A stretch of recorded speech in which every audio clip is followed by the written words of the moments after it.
جماعت اسلامی بلوچستان کی جانب سے بلوچستان کے سلگتے مسائل اور ان کے حل کے لیے قبائلی مشاورتی کنونشن کا انعقاد کیا گیا۔ اس موقع پر مختلف قبائل کے مشران اور عمائدین جس میں مولانا محمد خان شنانی، نواب محبوب جوگیزئی، سردار احمد خان قبزئی، ملک نصیر شاہوانی، سابق گورنر بلوچستان ظہور احمد، سردار شیردل مینگل اور دیگر نے شرکت کی۔ اس قبائلی مشاورتی کنونشن میں بارڈر بندش، ساحل پر ٹرالر مافیا، لاپتہ افراد، سی پیک، سندھ پروجیکٹ کے ثمرات سے محرومی اور وسائل پر دسترس جیسے اجتماعی مسائل پر مشاورت ہوئی۔ اس موقع پر قبائلی عمائدین نے اپنی اپنی رائے کا اظہار کیا۔ تو بہت اچھا جرگہ ہے یہ بلوچستان کی جو مسائل ہے،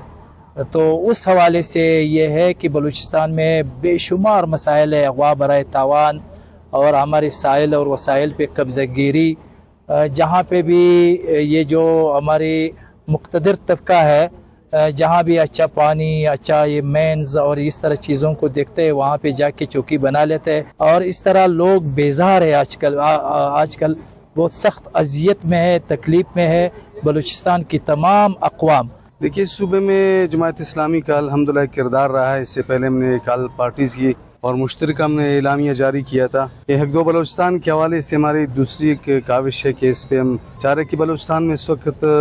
کافی عرصے سے امن و امان کی جو مخدوش صورتحال ہے، اس وقت ایران بارڈر بند ہے، ہمارے روزگار کے جتنے ذرائع ہیں، اور اسی طرح جہاں جس ایریے میں ابھی آپ جائیں بارڈر بند، کاروبار بند بلوچستان میں۔ آپ حضرات کو معلوم ہے کہ نہ ہماری صنعتی نہ تجارتی کوئی اس طرح کی ہے، یہی بارڈرز ہے کہ جن کے حوالے سے یہ تک کہ یہاں سے ہمارے نوجوان یہاں سے کاروبار کریں گے، لیکن ان کو بھی بند کی ہوئی ہے۔ امن و امان کے حوالے سے 85 ارب روپے کی جو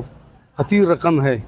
ان سب کے ہونے کے باوجود میں اپنے ایریے کی بات کرتا ہوں کہ وہاں لوگ اپنے آپ کو جو ہے محفوظ نہیں سمجھتے ہیں۔ آج کے قبائلی اس جرگے کا مقصد یہ ہے کہ بلوچستان کے ایشوز پہ، بلوچستان کے مسائل پہ سارے قبائل کو اکٹھا کرنا، اور چونکہ بلوچستان کئی مسائل کا شکار ہے، بدامنی بھی ہے، لاپتہ افراد بھی ہے، مسنگ پرسنز بھی ہے، اور اسی طرح مسخ شدہ لاشیں بھی ہے، بلوچستان کے سائل وسائل ہے۔ جماعت اسلامی نے انیشیٹو یہ لیا ہے تمام قبائلی زوما کو بلایا جائے، ان سے مشاورت کی جائے اور ان کو اکٹھا کر کے ایک بہت بڑی تحریک اس صوبے کے اندر چلائی جائے، تاکہ صوبے کے عوام کے جو حقوق غصب کیے جا رہے ہیں، صوبے کے جو وسائل اور وسائل پہ قبضہ کیا جا رہا ہے، وہ ایف سی کی شکل میں ہو، وہ اسٹیبلشمنٹ کی شکل میں ہو، یا نامنیات